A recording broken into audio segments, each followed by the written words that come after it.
is up, guys? My name is StevieWunderKid and welcome back to another Fast and Furious car replica build here in GTA 5. In this video we're going to be recreating Han's Mona Lisa Nissan Silvia S15 that appeared towards the start of the Fast and the Furious Tokyo Drift. This was the car that Sean attempted to, I guess, learn to drift in when he was in that initial battle against DK. Ultimately though, he pretty much totaled the car and it was pretty sad. It was a pretty painful scene to watch, I will admit, but at least towards the end of the movie a lot of the parts from the Mona Lisa were repurposed for his final drift build with that old 60s Mustang. So pretty cool that this car had a presence throughout the film, but on its own it was a really beautiful car, and today we're going to be trying to recreate that here in GTA 5. Now really quickly, addressing the elephant in the room, I know that in GTA 5 we only have access to the Remus, which is a Nissan Silvia S13, and I guess to some people it does seem like a stretch trying to make this car look like an S15, but in reality this is the closest that we're able to get with it in GTA 5. So if you guys are still down to do this build, that's probably why you're watching this video, then we're going to go ahead and turn the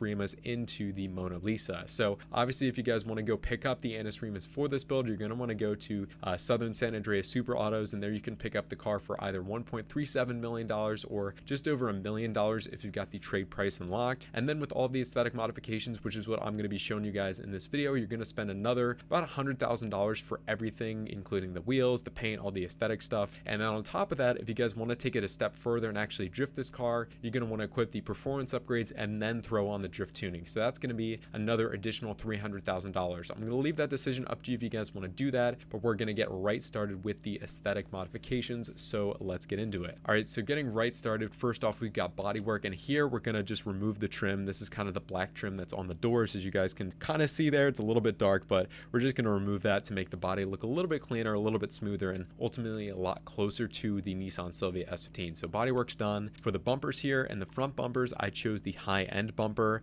Now I know the big thing about this bumper is that it adds those pretty big amber corner lights up front, up top, and although that sucks, I think overall the styling of the bumper is pretty close to the look of the C West body kit that was on the S15 in the movie. The fact that it's got the big 3 vents towards the bottom of the bumper there, I think is pretty close to the look of the C West bumper. So yeah, high-end bumper in the front, and then for the rear bumper we're gonna run the performance bumper. This bumper does look a little weird, but I think in terms of kind of adding some additional elements to the sides of the bumper and kind of making the ends of the bumper kind of like a flare outwards, I think is a pretty close match to the look of the C West kit. So yeah, performance bumper, it kind of adds the little diffuser piece there as well towards the bottom. Styling wise, I think performance bumper is the way to go. So the bumpers are sorted. Next up, we're going to do the engine. Now the actual movie car that they prepped for the movie had an SR20. I think it was a Spec-S, so it just had a naturally aspirated SR20, but in the movie, the sound effects and in a couple shots they make it look like this car has an RB26. So I'm going to recreate the movie version of this car that supposedly had an RB26. So to do that, first of all, in the air filters here, we're going to run the stock air filter to kind of have that forward facing intake manifold, again trying to make this car look like it's got a turbocharged RB engine. So stock air filter there. Then for the engine block, in reality the RB engine that looks like it was in this car had like a almost like gunmetal ish with a little bit of green in it, but we can't get that of course without changing the entire color of the car, which we don't want to do obviously. So we're going to run the polished valve covers. I think that looks pretty close to the look of the valve covers on the Mona Lisa's RB. Same thing with the cam cover, we're going to run the polished cam belt cover just to make it nice and simple and clean. For the strut brace as well, I think the closest match we can get, because the ends of the strut brace on the movie car were colored, we can't do that in GTA, so we're just going to run the polished strut brace. Styling wise and width wise, I think it's pretty close to the one that's on the movie car. And then for intercoolers, this is just another detail that you very rarely see. For my build, I went with the monster intercooler. I think it makes sense given that this car has a turbocharged engine, but if you want to save a bit of money, you could just leave it stock as well. Personal preference there. It's just a little nitpicky OCD thing that I wanted to add, so I did that. Moving back out here, we've got the exhaust, and unfortunately for this one, this is another thing that kind of annoys me about the Remus, is that you only have these good options in dual exit. You can't have like a single exit exhaust unless you go with the crazy stuff towards the end there. So that really kind of sucks, but to bite the bullet, to get as close as possible to the styling of the muffler that was on the Mona Lisa S15 in the movie, we're just going to go with the big bore exhausts. The way that the size of the tip looks and the body in the muffler looks close to the single exit muffler that was on the movie car. So big bore exhaust there. Explosives, obviously that's up to you. For the fenders here, we're just going to leave these stock fenders all around. So stock front fenders, and as you guys can see, stock rear fenders. We're not going to add anything onto it, add any vents, add any bolt-ons or anything, just leave them stock. Next up for the grille here, I went with the primary color split grille. In reality, in the movie, just because of the way that the bumper is designed, it kind of has its own integrated grille. So a lot of people, what I've seen is they just do the grille delete, I think that's, it just looks almost too empty and it doesn't look that realistic because you see past the headlights. I just don't think that looks good at all. So I think kind of a happy medium between that and like the original look with the Annis logo, which is not very close to what it looks like in the movie. I think a good happy medium is the primary color split grille, because it has the bar across the front, which kind of sucks, but it has the surrounds near the headlights in blue. So I think that's probably the closest you're going to get. So primary color split grille in the front. For the headlight covers, the car had no like front tints or anything like that on the headlights, so just leave them stock. That's nice and simple. For the hood as well, to my knowledge, the hood on the S15 was stock. I know that the Remus kind of has the bulge up through the center, as you guys can see there. Unfortunately, there's no way to kind of smooth that out, and the other options really add vents onto it. So I think the most faithful option is just to leave it stock. So yeah, that's all handled. Next up, horn, that's up to you. For the interior, we've got actually quite a bit of knowledge about what this car looked like inside. It was pretty much gutted, which is nice. So that makes it fairly easy to recreate. For the dash here, we're going to run the semi-stripped interior. This kind of adds all the, it adds the handbrake and all that stuff. It adds like the floor pan and all that. And it also guts out the rear, which in the movie car as well, it had no rear seats, no rear interior. So I think the semi-stripped interior, just the way that it looks, it doesn't add the weird kind of filler necks that go through the glass there. I think it kind of keeps the car looking stock from the outside, but also guts out the interior pretty faithfully. And then the dials as well. There were dials that actually went kind of where the central AC vents are, kind of near the handbrake there. Unfortunately, we can't recreate that in GTA, so I just left the stock dials. If you wanted to add on some gauges, I guess you could either add the glove box gauges or the dash gauges to kind of recreate the look of the gauges that were added onto the movie car. But I think styling wise and the position of the gauges, I think it's just better to leave them stock. For the doors, the car did have fully aluminum door cards, so we're going to run the aluminum panel door cards, as you guys can see there. Pretty simple, and that's very faithful to the movie car as well. For the seats here, we're going to run the ballistic fiber tuner seats for a couple different reasons. Number one, they have the cutouts for the harnesses, which is nice. In addition, the harnesses themselves are green, which kind of matches the look. There's a picture of Sean in this car, and it looks like he's wearing green Takata harnesses, so I think the green look of these harnesses, as you guys can see in GTA, that's pretty close. Also, the backs of the seats, GTA 5 calls it ballistic fiber, and I think that matches kind of the look of the Kevlar backing on the actual bucket seats in the movie car. So ballistic fiber tuner seats is definitely the way to go. For the steering wheels, there's kind of no better option other than the Apex Basic. The actual styling of the wheel is pretty close to the wheel that's used in the movie car. If you wanted to add a little bit more onto it, you could do the Clubman wheel, but I think just the basic wheel, although it just doesn't look right having like without having the 6 bolts there that would attach it to the rest of the steering column, I think that looks kind of odd not having that, but I guess styling wise it's pretty much the closest that you can get. Next up here we got the roll cage, and I went with the Dash Dodger cage because this seems to have the same kind of positioning and the same number of bars that were on the roll cage in Mona Lisa. In addition to that, you can kind of see up front here we've got the exposed bars that go kind of around the look of the dashboard, so I think that's pretty close in terms of styling. But again, we're gonna have to bite the bullet here because the coloring is just so off. Like, it colors part of the cage blue, as you can see there, then it's partly orange. I think it looks really ugly. It kind of confuses the primary and secondary colors, which there's really nothing that we can do about that. But I think styling wise, the Dash Dodger cage is definitely the way to go. But yeah, the interior is done now. Moving back out for the lights. For the headlights, we're just going to leave the stock headlights up front, nothing to change there. For the neon kits, we're going to run none, actually. This car, surprisingly enough, for being an early Fast and Furious car, actually didn't have any neon, so we're just going to leave those off. For the livery here, this is another one that people kind of like to debate a lot. I chose to run the shopping list in white, so the adds those graphics just kind of on the sides of the door there. I know it's kind of boring because there's no stickers kind of evenly dispersed around the car, but in terms of just the way that it looks, and it kind of still keeps the clean aesthetic of the car, having like the blue and orange be the focus of it, not the stickers on top.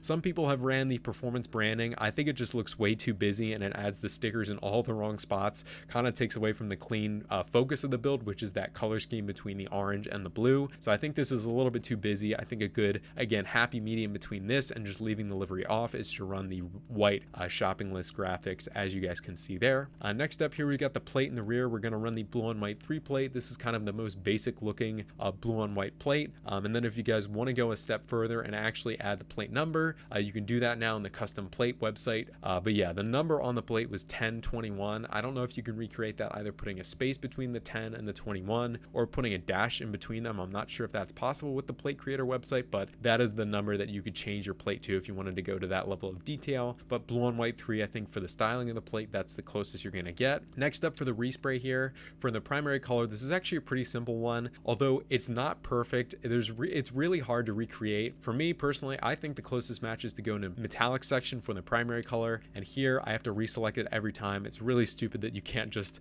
go back to what you had originally, but regardless, for the metallic color, we're going to choose a metallic dark blue to start, and that's going to be the primary color. So primary metallic dark blue to start, and then for the pearl, we're going to go down and we're going to select the blue. So this, I think, retains the kind of dark blue base, but also adds a brighter pearl, so that way in the right light it does kind of look like an electric blue. Again, not perfect, but I think really close to the way that the car looked in the movie. Then for the secondary color here, we're just going to run a classic orange. Unfortunately, in the right light, you can see that the metallic on the primary blue kind of bleeds into the orange, but it's bright enough that you kind of don't see it unless you're really looking hard at it. And I think this shade of orange, as opposed to the sunrise orange, is just a closer match to the bright orange stripe that goes on the side of the car. Obviously, we can't reposition where the two-tone is, but we're kind of trying to do our best here without, of course, getting a perfect match to the car. So I think doing this primary secondary split is a pretty good way to recreate the look of the orange stripe that's on the S15. So yeah, classic orange is going to be the secondary. We went through the primary. Next up for the trim color, we're just going to leave it the pretty standard dark steel, and that's going to pretty much only cover the seats. So dark steel on the seats, pretty easy because the seats were black. And then for the accent color, we're just going to keep it simple and do the frost white. We can't change the gauge faces to be white like they were in the normal S15. So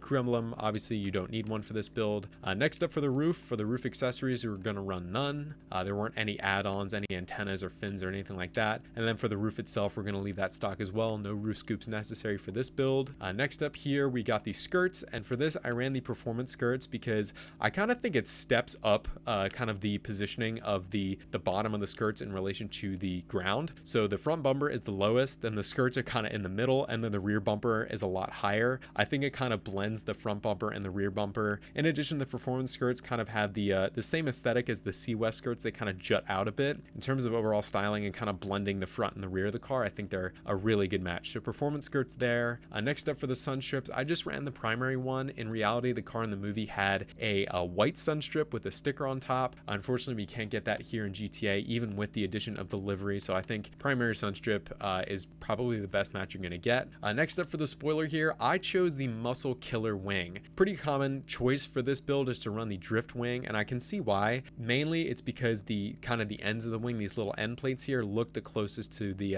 I believe it was the Sea West drift spoiler that was on the car in the movie. However, I think the Muscle Killer wings looks a lot closer in terms of styling because it has the metal kind of supports that you can actually see are bolted to the trunk. With the drift wing, you really don't see the interface between the wing and the trunk. Also, I think the drift wing is just way too wide, and the positioning between the supports and then the ends of the wing, I think, is a little bit too far away. The Muscle Killer wing, the support, and then the edge of the wing, they're pretty close to each other, and I think just the styling of the height of the wing, I think styling wise and considering pretty much everything else about it, I think it's pretty close. Again, if you think the drift wing's closer, you can run that too, but I think either the Muscle Killer or the drift wing are the two closest options. So I'm gonna stop yapping about the spoiler and just continue on. For the suspension here, I chose the competition suspension because the Remus, especially with the drift tuning, it's pretty high off the ground, and there still was a decent amount of wheel gap on the car in the movie. And I think for overall handling and just styling wise, I think the competition suspension, pretty easy, just kind of set it and forget it and you'll be good to go. Next up for the trunk here, we're just gonna leave it stock. There weren't any sticker bomb or any carbon or like that on the movie car, so just leave it stock. Then for the wheels, there's a couple different options here. So I'm gonna first show the one that I chose. So that's in the track category, and it's the pure business rims in the track category. The reason why I did this is because it allows you to kind of paint the central spokes, and it also kind of keeps the bolted design. So like the 2 or 3 piece design where the center of the rim is bolted to the barrel. I think that's pretty close to the style of the rims that are on Han's car in the movie. So I think this is a pretty close match. And just to lend a little bit more context, the wheel color that I chose is the stone silver. I think the pure business rims, when they're painted like this, is probably the closest that you're going to get to the set of rims that were on the car in the movie. So yeah, again, wheel type, track category, pure business, and then just paint the spokes. Although the style of the spokes is a lot different with the way that they look, they're kind of concaved in rather than convex. In addition to that, the number of the spokes, these spokes, there's 6 spoke rims for the pure business ones, whereas in the movie they were 7 spokes, which kind of sucks. That's kind of just a detail we really can't recreate the best as possible, but I think overall styling wise these rims are close.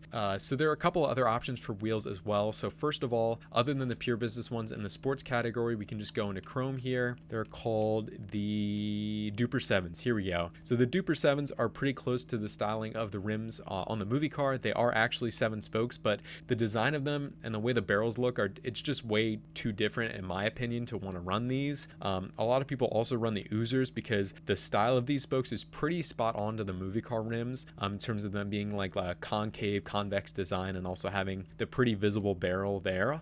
So yeah, you could run these, the oozers or the Duper 7s, kind of the same debate that we had when we made the Mustang as well. If you guys want to check out that build, it's on my channel. But those are the 2 options, and those are in the sports category. But again, I think the pure business and track is a slightly better match, which is why I went with that. But I did show you guys the other options if you want to do that. So moving back out here, wheel color, I already talked about that. For the tires, tire design, just leave them stock. Tire enhancements, that's up to you if you're going OG with low grips or if you're doing the drift tuning. Really, that's down to your personal preference. And then for the windows, I just did a light smoke to kind of cover up the abhorrent look of the roll cage with the orange in there, just to kind of cover that up, and also to recreate the way that these Japanese cars were tinted. They had a back glass and then the quarter windows tinted. So I think a light smoke just kind of, it kills 2 birds with 1 stone there. So yeah, that is pretty much everything that you guys will need to recreate the Mona Lisa Nissan S15 with the Annis Remus here in GTA 5. I know that was a long one, but I really wanted to go into painstaking detail. I hope you guys enjoyed this video and found it helpful. If you did, feel free to drop a like down below, subscribe to the channel if you're new, and feel free to leave any comments for builds you'd like to see me do in the future. But I'm going to leave it there. Thank you guys again so much for watching, and I will see you guys in the next video.